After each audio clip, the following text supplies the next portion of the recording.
any business that, I was just hungry. I needed to turn my life around. I finally said, fuck it. I've had enough of this. I'm going to work. I'm going to figure something out. So there was no roadblock or challenges for me at that time. Welcome back to Young Smart Money with me, your host, Apple Kreider. In this episode, we have Larry from Watch Me Amazon on the podcast. Larry is doing over 8 figures on Amazon right now. He's done over $50 million in sales on the platform. So this dude is absolutely killing it, okay? And he's got an amazing, amazing story to go along with it, okay? We're talking a lot about wholesaling on Amazon. That is Larry's specialty. He is wholesaling a lot of product. He's moving a lot of product through wholesaling. We go through exactly how to get started. Even if you're a complete beginner, you have no idea what wholesaling is or how to do it. We go very in-depth. Larry goes very tactical on how you can get started with wholesaling. And we also talk a lot about change, especially in the beginning of the podcast, because Larry had to make some serious changes in the beginning of his life. He actually dropped out of high school and he was in a bit of a rough patch. He hit rock bottom at one point and was really struggling. So we talk a lot about change. And if you're somebody who feels stuck, if you're somebody who is struggling to get out of the rut that they're in, if you're just spinning your wheels, this is going to be a very valuable episode for you. Even if you're not so much interested in the Amazon side of things, there's a lot here to be said about really making a change in your life. And if you feel like a change is needed, I think you're really going to get a lot out of this episode. So without further ado, I want you guys to sit back, relax, and enjoy this episode of Young Smart Money with Larry from Watch Me Amazon. Larry, welcome to Young Smart Money. How are you doing today? I'm doing great. How are you? I am doing fantastic. It is a pleasure to be speaking with you here today. Now, our listeners, they heard a little bit about you in the intro before we hopped into this, but could you give us a quick 60-second intro as to what you're currently doing right now? And then we're going to sort of rewind back in time and work our way up to the present. But what are you doing right now in time? Well, my name is Larry. I am 39 years old. I am from Brooklyn, New York, born and raised. I am a high school dropout. A couple of years ago, I started as a side hustle, selling on Amazon, just flipping household day-to-day products. Fell in love with it, developed a passion for it, really put all my effort and hustle and energy into building up a business. And as you can see, we're doing this interview from my warehouse, which is in Red Hook, Brooklyn. And I am currently an 8-figure Amazon seller, have done over 50 million in sales lifetime. Wow, that is wild. Now I'm super stoked to get into your story because, like you said, you're a high school dropout. So let's flash us back in time to middle school, high school years. What were you doing at that point in time? Were you somebody who was really into sports? Were you experimenting with entrepreneurship? Were you? To be totally frank with you, I was into video games and smoking trees. So that'll give you a little bit of an idea as to why I was a high school dropout. But no, in all honesty, I was, like most kids in New York, that in, those times in my age group amongst my peers, just liked, like video games, liked hanging out, liked smoking, liked all of that more than I liked school. In between my junior and senior years in college, one of my friends was in sales. He was a stockbroker, and he kind of put me onto that industry. I tried it out as a summer job, really liked it, made a couple of bucks. I was happy. I excelled at it. Decided this is what I want to do with my life. Don't particularly need a high school diploma or a college diploma to do it. I seen a lot of people that were doing it and doing it well and making a lot of money. So I said, this is what I want to do. This is what I want to try. Parents signed me out of school, and I proceeded to do that for the next 10, 12 years of my life, maybe even a little bit more. Fast forward 7, 8, 10 years down the road, I was stuck at a, corporate sales desk job, 9 to 5, hated it, was miserable, was depressed, was, 6 figures plus in debt, just doing all the wrong things that a young man can do at that time. Depression getting worse, didn't want to go to work, didn't really want to do anything. And I knew something got to give. I needed a change. So, when that career didn't work out, I quit. Luckily, one of my friends from high school who I grew up with had an e-commerce business, an Amazon business. So he gave me kind of a job just to work with him, test it out. And like I said, loved it, fell in love with it. It was really my passion and have been doing it ever since. Amazing. So I've got a bunch of questions just based on that. The first of which is talk about the interaction with your parents, because I know myself personally, like if I would have approached my parents and told them that I was thinking about dropping out of high school, they would have just laughed in my face. And I'm assuming that most of our listeners wouldn't have been able to go through with that. So talk to us about that interaction and how your parents felt about that decision. So my father actually passed away when I was 12 years old, so he wasn't around here. If he was, he probably would have kicked my ass. But my mom really didn't have a choice. It's what I was going to do. It's not what she wanted. It's not what she would have allowed, but, kind of when you set your mind to it that you're just going to do it, you're just going to do it. And, of course, she tried to talk me out of it and all that kind of stuff, but she wasn't having it. At the same time, I sold her the pipe dream. I said, look at all these people. They're successful stockbrokers. I want to be a stockbroker. I want to work on Wall Street. I want to work in finance. Sold her the dream. Here are all these people making millions, hundreds of thousands. That's what I'm going to do. I'm going to go get licensed, get my Series 7 license. You don't need high school for it. So, I kind of persuaded her more than they were just willing to go along with it. Okay. That's fair. That's fair. So you get into sales and talk about that transition. It sounds like that came kind of naturally to you. Was that a skill that you had to develop over time, or did you just kind of have a knack for sales?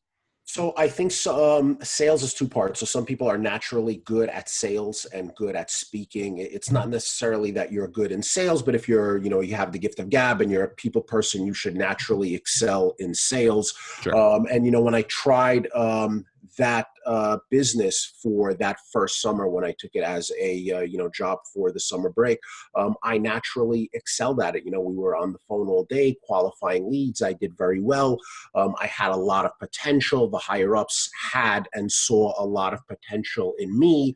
And then at the same time, I'm looking at all my peers and kids, young kids, but slightly older than us at the time, having lots of money, having nice cars, having nice jewels, making a lot of money being a stockbroker. And I just said, this is the lifestyle that I want. This is something that I am going to excel in. And I just did it.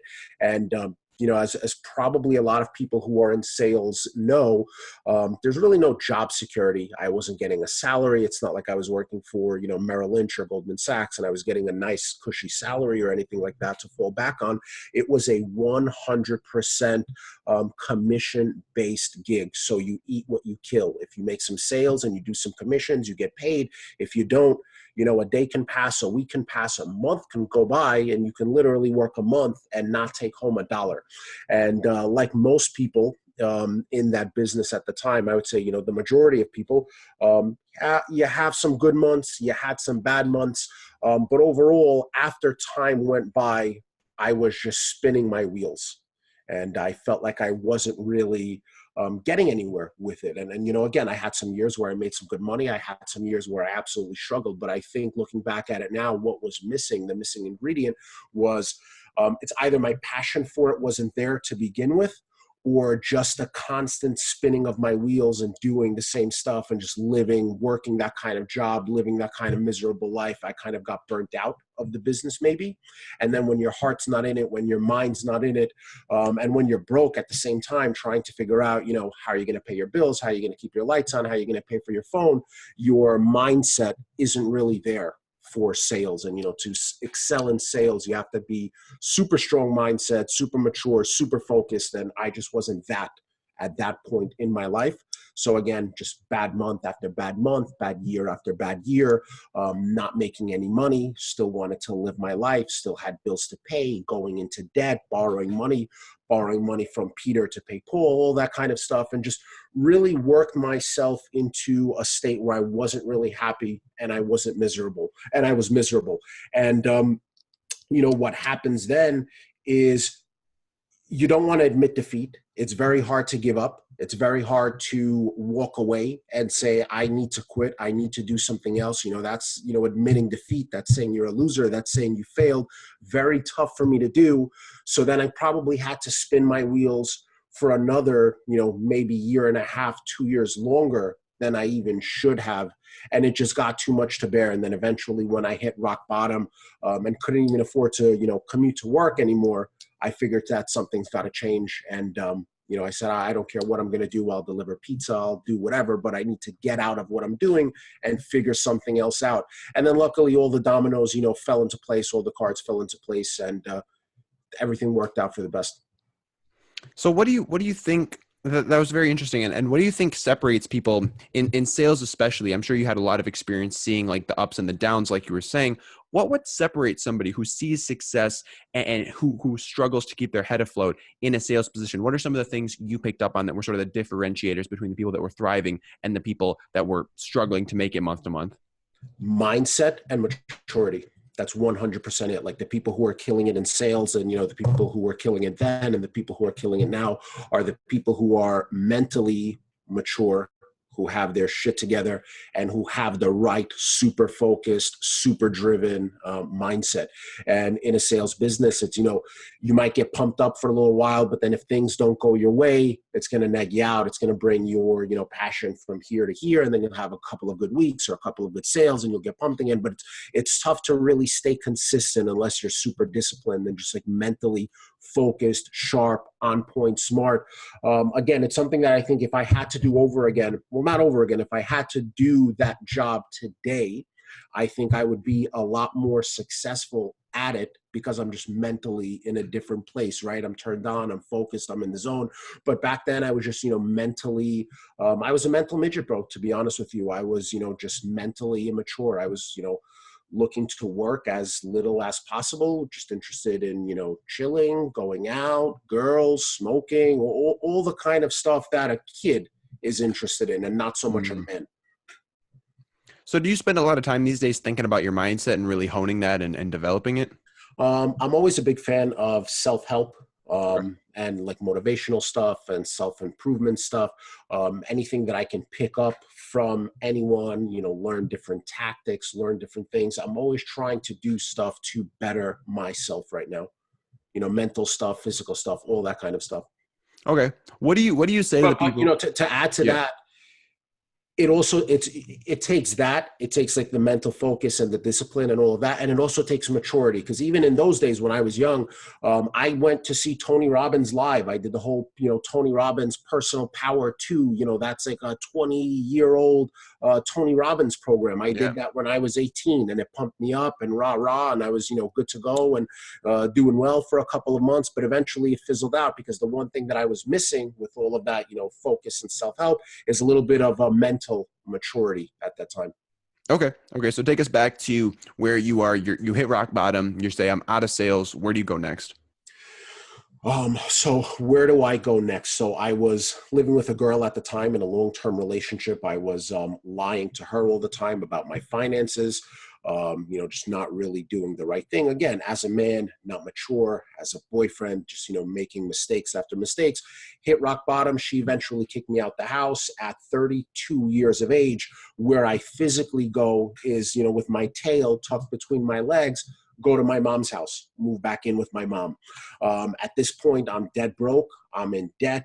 I owe people money. I owe the IRS money and back taxes. I have a lot of unpaid bills and stuff like that. And I said, you know what? I just have to do anything to make ends meet. So I was looking for a regular 9-to-5 job. I remember there was pizzerias that I went to and asked them if they needed a delivery driver. Just like menial things, dude. I'll take $300, $400, $500 a week. Just get some kind of income going, and then we'll figure it out eventually. So a friend of mine at the time had a retail brick and mortar store. He had a optical store, and he just gave me kind of like a customer service job for him. I was picking up the phones and, sending out their packages and doing that kind of stuff, and, paid $400-$500 a week, whatever it was. This was back in 2012.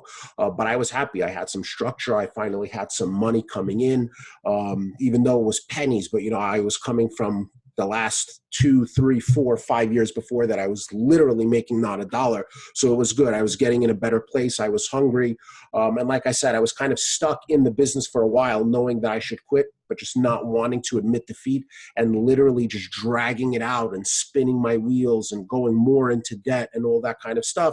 But, once I hit rock bottom and quit and just didn't care what people thought or anything like that, I was just happy to have found a regular job. So what would you tell a listener who feels like they might be spinning their wheels right now? Maybe they're in a position where they don't feel like they're making progress. They don't feel like they're moving forward in life. They feel like they're stagnant. They're spinning their wheels. What would you tell that listener to help them through that scenario, to help them get to that next stage? I mean, it's tough to answer that because it's such a broad question, For and sure. it would be, I guess, specific to everyone's situation. But I would say find something that you are passionate about. Anything that you do, and I know there's people out there who are working regular jobs, and you're not going to be passionate at working in a store. You're not going to be passionate delivering pizzas. You're not going to be passionate at working in Mickey D's or whatever. But those are like jobs. As far as a career, if you really want to build a business or advance your life, career or school or life wise, you have to do something that you're passionate about, that you're interested in. 100%. Couldn't agree with you more on that. So And then the other thing that Gary Vee would say, especially if you were young, in my life when that happened, that was in my 30s. But one thing Gary Vee always says is patience. You have patience, and if you're a 18-year-old or a 21-year-old or a 24-year-old, you have all the time in the world. So you can really be patient, not rush, and just make sure that you are doing the right thing. that is the truth. I see so many young people, because I mean, that's the circles I'm surrounding myself with, comparing themselves to other people and saying like, oh, I should be there by now, or, oh, I should have these things by now. I should have hit that benchmark by now. When in reality, like, you just have to focus on you. You have to compare your today to your yesterday. And like, are you moving towards your tomorrow and away from your yesterday? And if you're doing that, you're on the right track. But if you're comparing your chapter 1 to somebody else's, like chapter 20, like you're never going to be satisfied. So I think it's really important, especially for younger listeners, to realize that like you should be comparing you to you and not you to anyone else. I'll also add this: if you feel stuck, don't be afraid to change. Because I'm even thinking in my head right now of some people that I am still friendly with, but people that I grew up with that are still stuck in a similar position. There's one guy that comes to mind. He was also a stockbroker, and he's still doing it till this day. But I know he's struggling. I know the business is not for him. I know he's not making any money whatsoever doing it. His life is not moving in the right direction, and for whatever reason, he's just afraid to quit. Don't be afraid to quit. Don't be afraid of change. When I left the business, like I said, I was literally looking for a job delivering pizza. I didn't even know what selling on Amazon was. I had no idea e-commerce was even a thing. So it's not like I had some kind of master plan and I changed. But don't be afraid to take the leap. And if you're in something that you hate, quit. Do something else. That's the truth. So you were in this customer service position with your friend's business. How do you transition from there into Amazon? So he had the retail optical store, right? And the Mhm. customer service that I was doing, he also had a website where they were selling glasses. So like, sunglasses, eyeglasses, all that kind of stuff through his optical store. That's where I was doing the customer service from, helping him fulfill those e-commerce orders. At the same time, he was selling on Amazon. So the same kind of, sunglasses and stuff like that he was selling on his website, he was selling in Amazon. He also owned a part of a beauty salon. So like the products that you would see at a beauty salon, like shampoos and, gels and hairsprays, all that kind of stuff. He was selling that stuff on Amazon too. He was building a nice business. It, really started to take off. It started to do well. And he knew that I was hungry at the time and just wanted to work and just wanted to do whatever. And he said to me, hey, just how people are selling products here in the US, it's also a thing to sell on Amazon in the UK, on Amazon in Europe. He's like, why don't we figure out how to sell on Amazon in Europe? And you know what? I'll put the ball in your court. I'll let you do it for me, through me. We'll split the profits or whatever. I'll give you a commission on that. Here's how you do it. Let's see if you can figure it out, and let's figure it out. So he gave me a cut of the business based on how much money the business actually made. It didn't replace my day-to-day job. It was something that I did, after my 9 to 5. It was something I did on the weekends.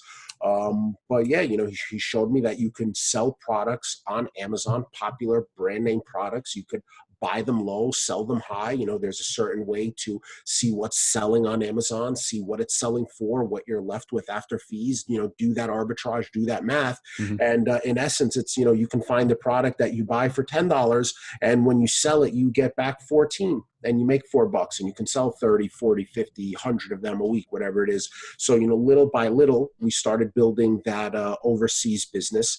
And it, eventually got to the point where I loved it. I was just like, amazed. I couldn't even believe it. You can buy, a bottle of shampoo for 10 and sell it for 14, and people are buying it. And it's, a very simple process to figure it all out. I loved it. Was working, day and night, literally every single day, on the weekends too. And it got to the point where the income that I was making from that business was already far exceeding the $500 that he was paying me, for the customer service gig. And there was so much potential in that Amazon business that we got to the point where I no longer needed or wanted the customer service job. So I left that and focused on building the Amazon business full time. Wow. So while you were getting into the Amazon side of things, were there any struggles you faced, any roadblocks you ran into? What were some of the challenges that you were faced with?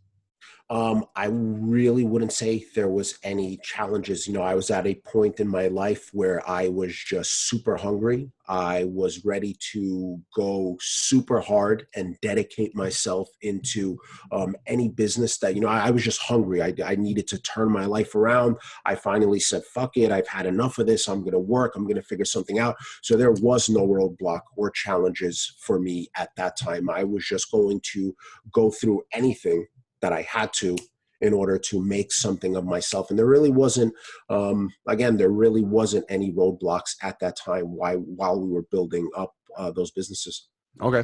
Where were you getting your information from? Did you have sources of content? Did you have mentors in the space? I know this guy had already been selling on Amazon for a little while. So did he? Yeah. So he kind of showed me the ropes, and, it's a very what we do selling on Amazon is simple. It actually, though, it takes a lot of legwork. You got to put in a lot of hours. It's simple, but not easy. It's very hard, lots of hard work, lots of hours, but it's simple. And, the formula was really find products that are popular on Amazon that people are buying, and see what we buy them for and what we can sell them for, and find the small percentage of products where you can make that little buy low, sell high, that little arbitrage, and find those products. And what we were basically doing at the time, so he had a optical store, so he was able to open wholesale accounts, trade accounts with, any optical brand manufacturer, for instance, Ray-Ban, Oakley's, whatever. And the same thing with the beauty salon, because he had a beauty salon. He was able to open wholesale accounts with various, manufacturers and distributors and wholesalers of beauty products. And we would open these wholesale accounts, and we would get catalogs of 10, 20, 50,000 different products that we have access to. And then it's all about just sitting down and doing the legwork, looking up each and every single one of those products on Amazon, and, seeing what's popular, what's selling, what they're selling for, what we're getting it for, and kind of just whittling down those lists to find products that we can actually flip and make a quick buck. Is that still sort of the process you go by today, or has your strategy kind of evolved a bit? That's pretty much the process. And, it's a numbers game. Much like sales, this business is a numbers game.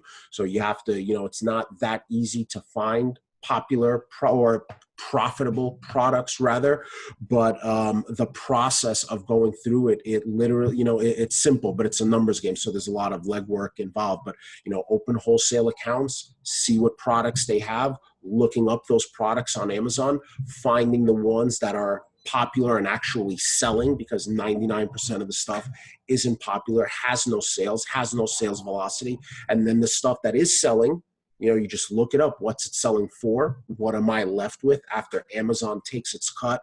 Oh, this product's selling for $20 after Amazon's, fees and commissions. I'm left with 15.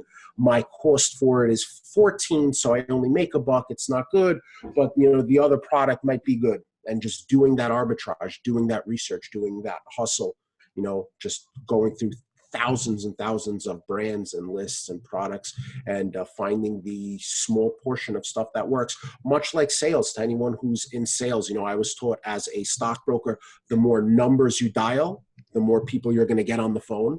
The more people you get on the phone, 9 out of 10 people are going to click you, but the more people you get on the phone, one of them is going to hear you out, and you're going to be able to pitch that person. They're probably not going to buy what you're selling, but if you pitch 10 people a day, maybe you'll get one account.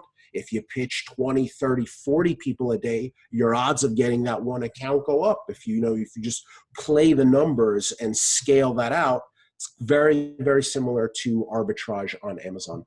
That's a very interesting connection that I never thought of before. But yeah, getting that law of averages and knowing your numbers and knowing, okay, yeah, for every 10 phone calls I make, I get one person that doesn't hang up on me right away. And then for every 10 people that I talk to, that I pitch to, I get one that actually maybe opens an account. So that's a very interesting way to think about that. I never put that connection together before. And it's the same thing with suppliers. I mean, you work with a wholesale supplier, 9 out of 10 of them are going to suck. They're all going to send you, lists, wholesale lists, catalogs of products that have, of items that they have for sale, tens of thousands of items. And you're going to go through them, and 99.9% of them are going to suck. So you're really looking for that diamond in the rough, that 1 in 1,000, that 1 in 10,000. So again, it's like a numbers game. If you're only contacting one supplier a week, only getting one list a week, the odds of you finding a good, profitable product to flip, it's going to be much different than the guy who's outworking you and opening tons of accounts and, doing all that kind of stuff.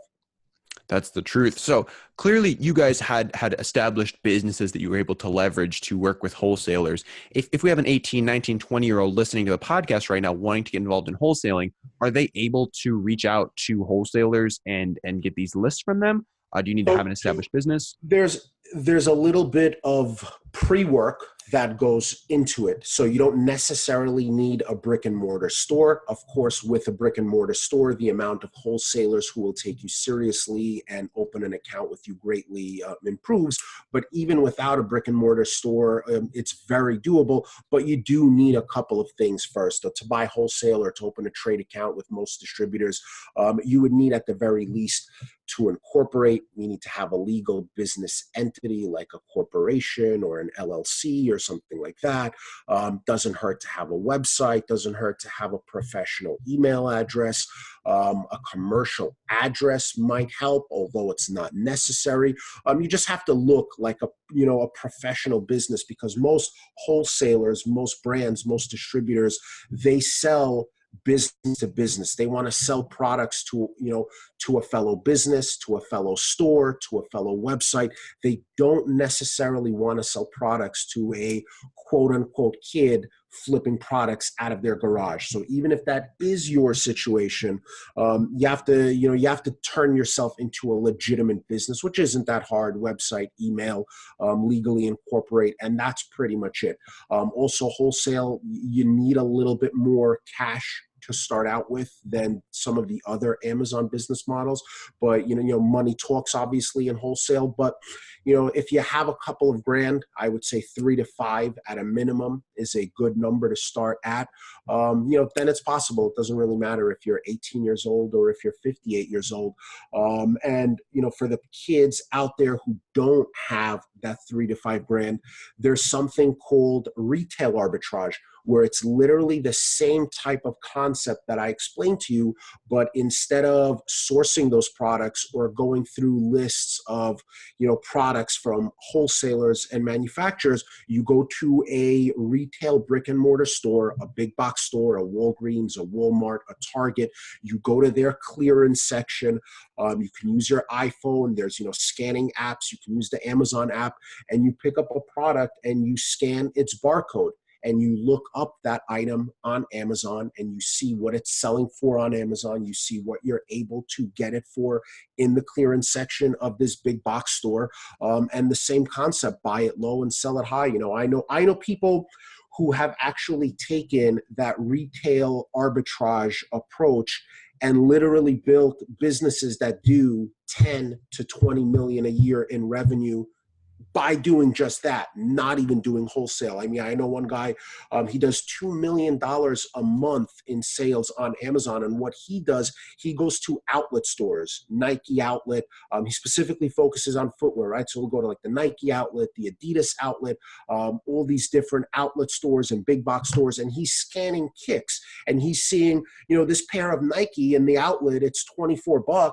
It's selling on Amazon for $54. It's ranked well. People are buying it. After I sell it, I'm left with $35. It cost me, $20 in the outlet. That's a $15 flip. And he started little by little, just with his phone, and eventually scaled it out to where he now has a team, 5 to 10 shoppers that all go to different locations, each with a van, and just racking up. And it's, just scaled it out to something big.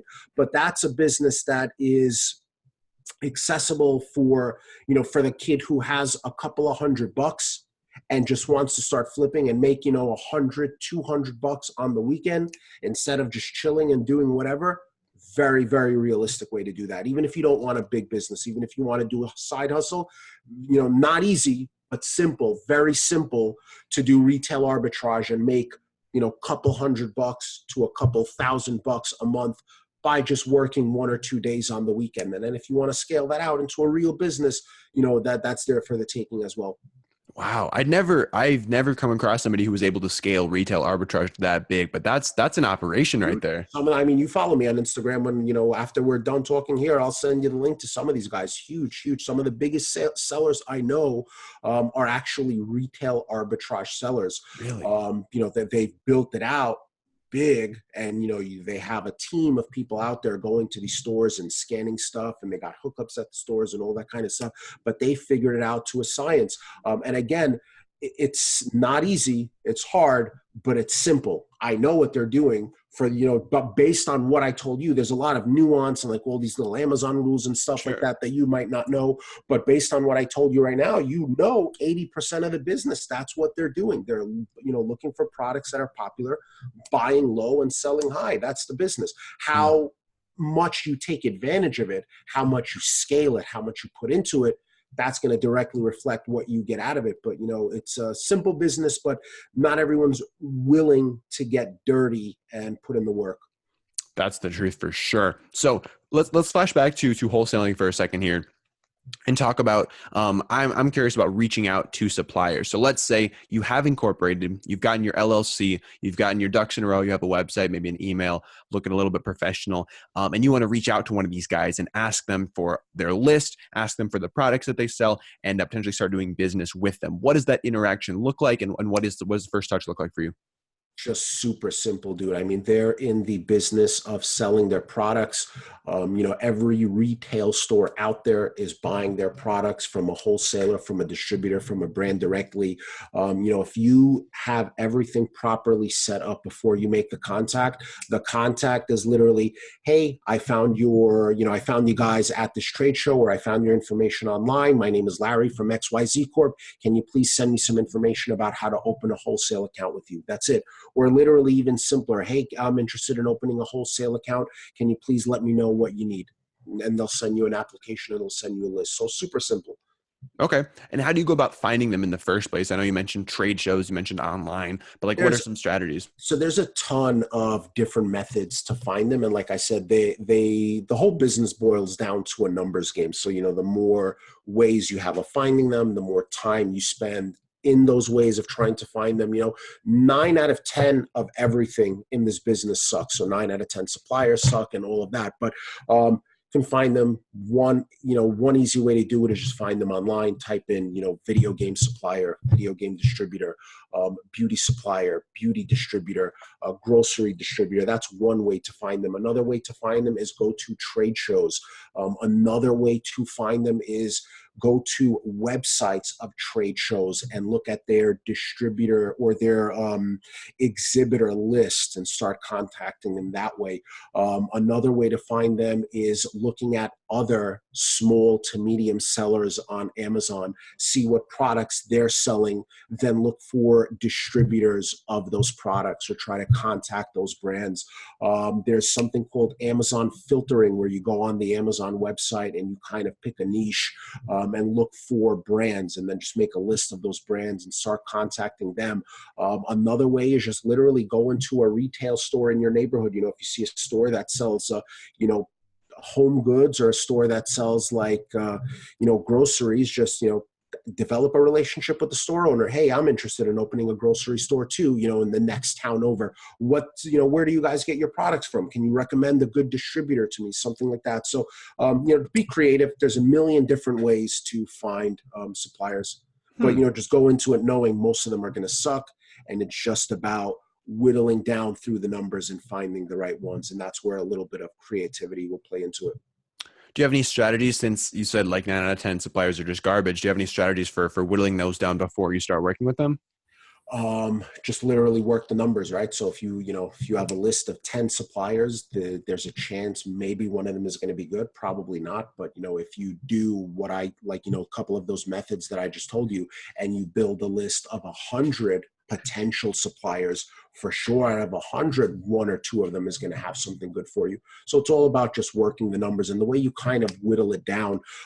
There are obviously little, minute details and stuff like that I won't really, get into and bore you with, but sure. Usually they'll just send you a list. You'll quote unquote run the numbers. You'll take that list, you'll look up those products on Amazon, see what you're left with after fees, see what their prices are, and you'll just see that it doesn't work for you. They gave you a list of 100 products, all 100 suck, or all 100 have no margin in it whatsoever, and they suck. But you don't really know too much that they suck until you actually run the numbers on their lists. Okay. So as far as running the numbers goes, things you want to look for, stuff like sales velocity, like how many of these products other people are moving, like what the margins are with Amazon's fees. What are some of the other big things you got to look for? So Amazon makes arbitrage all possible by having a rank system. So on literally almost on 99% of product pages on Amazon, you will see what's called a bestseller rank, and Amazon will rank products in a particular category based on how well they sell. It's a numerical rank, it's per category. So let's say you're looking at an item that's ranked number 1 in the electronics category. That's the number 1 best-selling item in the electronics category. If you see an item that's ranked, number 100, it's still probably moving a couple thousand, units a day, or a couple hundred units a day. So you can see, if an item is ranked well, or if an item has no rank at all, there's some kind of, velocity. And then there are different tools and websites and Chrome extension that can give you, an estimation on what that translates into, how many sales that is specifically. But, to keep it simple, anything that's under a rank of like 50,000 or 75,000, anything that's under that or better, that's something that has some kind of sales velocity. So, for example, if you get a list from a wholesale supplier and you look up all the products on the list, anything that's ranked above 75,000, you can just scratch it, forget it. Those items don't even sell. It doesn't matter if there's $100 profit on it. If it's not selling, it's not selling. So you whittle down a big list to only the items that have rank that actually sell. And then on those items, you whittle them down further by looking up those selling items on Amazon and seeing what other sellers are selling those products for. And then you say to yourself, well, if I'm selling those products, I'm going to be competing with those other sellers, selling those products for the same price as those other sellers. And then there's something called the Amazon calculator, which you enter a product into the Amazon FBA calculator. You enter the price that you're going to be selling it for, and it's going to tell you how much Amazon takes in fees and what you're left with after that. So if you find a product that's selling well and the sellers are selling it for, let's just use an arbitrary number of $20, so then you're going to match them to compete and you're going to sell it at $20, you would take that product, you would put it into the Amazon calculator, you would punch in that you're going to sell it for $20, and Amazon's going to say, well, we take $6 in fees. You're left with $14. $14 is all yours. And then you defer to your list. If you can get that item for 10, you're getting net 14 when everything is all said and done. You make a $4 profit. But in most cases, you'll see you're left with that 14 and you're probably getting the item for 14 or 13 and there's hardly any margin. So, you'll pass on it. But again, go through couple hundred, couple thousand items that suck, looking for that 1% that you can actually flip and make, a couple of bucks with. Mm. So how does Amazon deal with multiple people selling the same thing at like the same price? How do they split the sales? Do they like allow the person to choose? Like, how does that work? Like when I press add to cart, like how do I know whose product I'm buying if there's like 12 different people selling the same thing? So a good way to look at it is unlike eBay, right? So if I'm selling an iPhone and you're selling an iPhone, same exact iPhone, and we both want to list it on eBay, you would create a listing for the product. I would create a listing for the product. There are two separate listings for the product. And, if you go on eBay and you type in iPhone X, there's going to be a million different sellers with a million different listings for iPhones.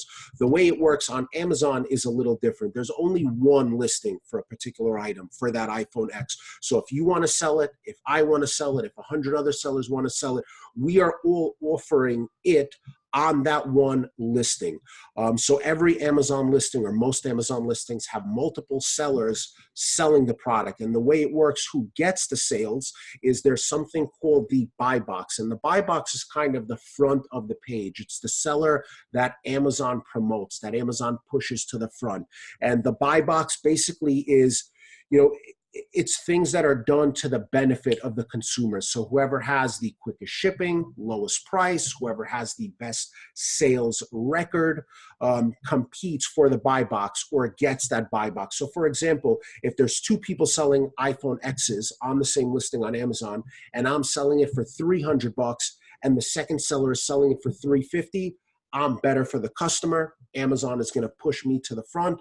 I'm going to get the buy box. If there's two sellers selling it for the same price and more or less those two sellers are equal, Amazon is going to rotate them. So one time you'll have the buy box, one time I'll have the buy box. Every hour it'll just switch them around. If there's 5 sellers all roughly at the same price, all 5 will rotate like that. So that's why I mentioned earlier, when you're looking to see what price the products are selling for on Amazon, you want to see what the buy box price is, because that's the price you're going to be competing it for. So if a product is at $20, you're not going to list, you could list it at 30 and make money, but you're not going to get any sales because Amazon is promoting that seller who's in the buy box at 20. So when you see that and you're running the numbers, you say to yourself, for me to get the sale, for me to get the buy box, I would have to be competing at 20, run the numbers at 20, see what you are left with, and that's how you figure out if you're profitable or not. Interesting. Yeah. I mean, there's so many mechanics that go on with selling on Amazon that I am just completely oblivious to because I don't have any experience doing that. But there's definitely a lot of nuance in this space. Yes. So tell us now. So if we have a listener who they went through the process, they set up an LLC, they contacted some suppliers, they got some lists. How can they most effectively like go through those lists of like hundreds, if not thousands of items? There's got to be like some kind of like software out there. So there's a whole bunch of different list scanning software where you just take an Excel list or, a supplier's price list and you upload it into a software, and it just very quickly, takes the UPCs or the barcodes or the EAN numbers for those products, finds them on Amazon, tells you what the buy box price is, tells you what the rank is. And then, you have all the information there. But in the beginning, especially if you're someone new who hasn't done it before, I would just be patient and do the research one at a time, manually, going off of the list, looking the product up on Amazon. Next item on the list, looking the product up on Amazon. It's not something that I would do now because obviously I know the business a lot more. Yeah. But in the beginning, doing it manually and seeing all the sellers, seeing who's in the buy box, seeing what's what, that education that you'll get from doing it manually is priceless, as opposed to if you kind of just start out as a rookie and start using a lot of, shortcuts and scanning tools, you'll never really know what's really going on. You won't get that education. So definitely do that first. And then after you know the business pretty well, then there's, all sorts of different scan tools like that you can use to scan these lists. That's the truth. And I mean, everyone's looking for shortcuts out there. Nobody actually wants to put in the time and do the work because, again, like you said, a lot of this stuff, it's not difficult, but it takes time. No one wants to do it.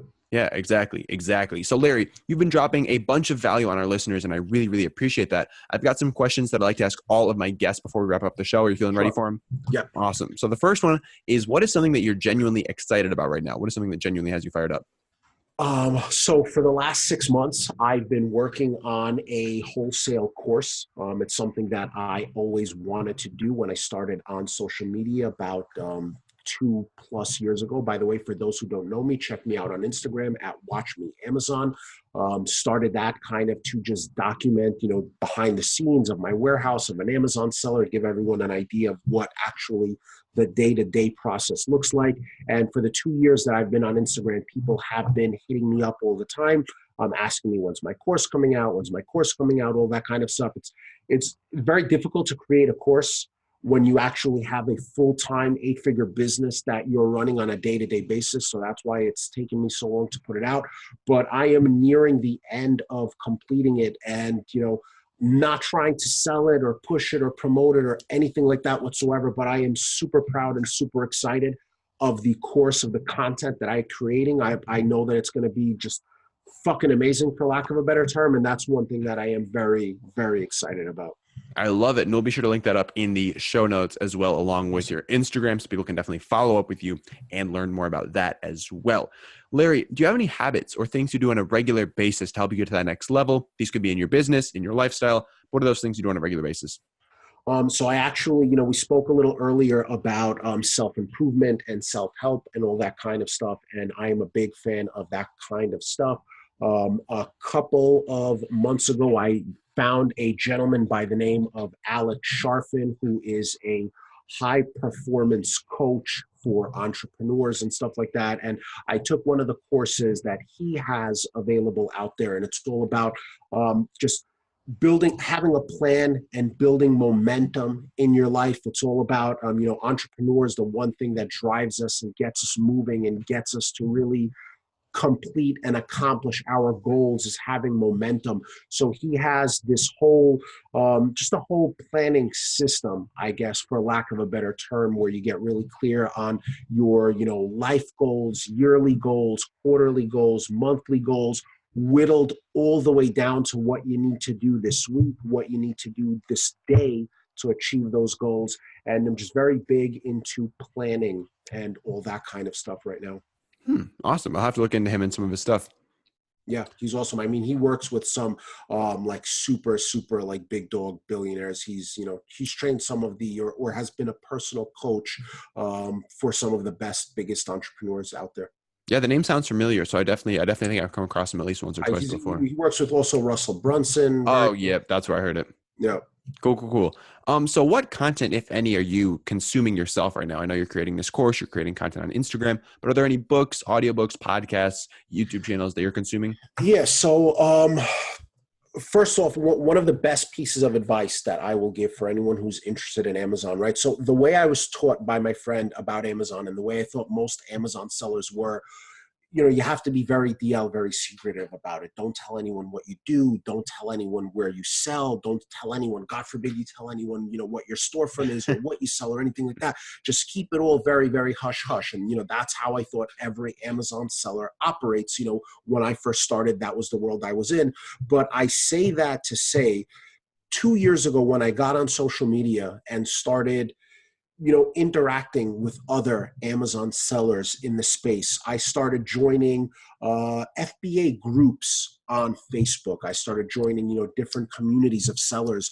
And even though I put out a lot of Amazon content, I've learned so much in the last 2 years by participating with other sellers and sharing what I do and them sharing what they do, that I think literally one of the best ways for anyone to learn Amazon wholesale, private label, arbitrage, whatever it is. There's a ton of really good groups on Facebook. So I would, definitely go sign up to some of these FBA groups. They're not my groups. I don't own them. I have a group, but I'm referring to other groups as well. But yeah, that's one piece of content. Otherwise, the other content that I listen to is not really self-help stuff. It's just, stuff that I'm interested in. So I'm a big fan of Howard Stern. I'm a big fan of the Rogan podcast. One of my all-time favorite podcasts is Hardcore History. I'm a little bit of like a history war buff, all that kind of stuff. Game of Thrones is obviously first season just premiered as we're recording this episode. I love that. So, the content that I really consume is not self-help content, just kind of like entertainment content. I feel that sometimes you just need some a break from all the stuff you're doing. Yep. So I'm always really curious as well, Larry, what my guests do that doesn't scale. So just a quick example of what I'm talking about here. Every day, I was actually just doing this before we hopped on the interview. I'll record like 5 to 10 video DMs for new followers. I'll just go to the new followers on Instagram and click on random names and just like record a quick 5-second video like, hey, Larry, how's it going? My name's Apple. I appreciate the follow. If there's anything I can do for you, let me know. Have a wonderful day. So I'm simple like that. But I just send those out to have an impact with people. And it's not something that's scalable. Like I don't want to mass produce it. I want it to be something that like has that personal like Apple Crider touch to it. So is there anything that comes to mind for you that has that personal like Larry touch to it? Not so much. I mean, I know that I should definitely put out more content that I do, and that's something that I want to put a focus on, but it's not super scalable when you're making all the content yourself, although, Gary Vee would probably beg to disagree. But one of the things that I do that's probably not scalable is I'm pretty, to my detriment, I'm a control freak and a little bit anal and a little bit hands-on in my business, to where I do a lot of the menial tasks myself in the business. And I know, I'm not going to find anyone who's going to do it as well as I do or have the same passion for it. I know, again, it's at my detriment, and I want to kind of build a team out to take some of that burden off of my hands. But one of the things that really can't scale is I wish there was 2 of me to run the business, or 3 of me, or 4 clones of me to run the business, because then it would really scale it and take it to the next level. That is the truth. Once that cloning, I don't even know, technology comes out, like I'm going to be the first person there. Yep. So Larry, where can our listeners go if they've been enjoying the amazing value you've been providing in this episode, all of the wisdom you've been sharing with us today? Where can they go if they want to follow up with you and learn more about you and what you are up to? I am on Instagram at Watch Me Amazon. I am also on YouTube at Watch Me Amazon. For anyone who is interested in, seeing what the business looks like. And I actually have on YouTube, I have a lot of instructional business where I go into details about scanning through the lists and contacting suppliers and just behind the scenes in my warehouse and all that kind of stuff. So yeah, YouTube and Instagram at Watch Me Amazon, also Facebook, but I am most active on Instagram and YouTube at Watch Me Amazon. Perfect. And I'll be sure to link up all of those in the show notes for this episode. Larry, I really do appreciate your time. Do you have any last closing thoughts, words of wisdom, or anything that you want to close out the show with here today? No, just no magic words of wisdom. Just want to tell you thank you. I appreciate you reaching out to me and setting up this interview and being interested in that. So thank you very much. I appreciate you there, Apple. And yeah, that's it. I try to respond to I get a lot of messages, but I try to answer each and every one of them. So if anyone out there has a sincere interest in learning Amazon FBA, shoot me a DM on Instagram. Chances are I will reply to you. And if you have a question, I will, try to get you sorted. Amazing. Larry, I appreciate you and I appreciate your knowledge, man. Likewise, Apple. Thank you, man. All right, well, that's going to wrap it up for this episode of Young Smart Money. Again, if you guys did enjoy the show, do remember to leave us a 5-star review on iTunes. It really does help us get in front of more people with the show. It helps you hear from even more amazing guests. It just makes the world go round when you do smash that 5-star in iTunes. And if you guys want me to shout you out in my Instagram story, I am always up for that. So if you send a screenshot of your review to Apple Crider Official on Instagram, shoot me a DM of that or just tag me in it. Would love to repost it on my short story and give y'all a shout out there. Otherwise, I hope you guys do have a wonderful day, whether you're out walking the dog, whether you are at the gym, whatever you are up to on this fine day. I hope it is a splendid one, and I will see you in the next episode. Have a wonderful day. Real quick, just launched a new project called the Online Course Examiner, basically the Yelp of online courses. It is blowing up lately, onlinecourseexaminer.com. Check it out.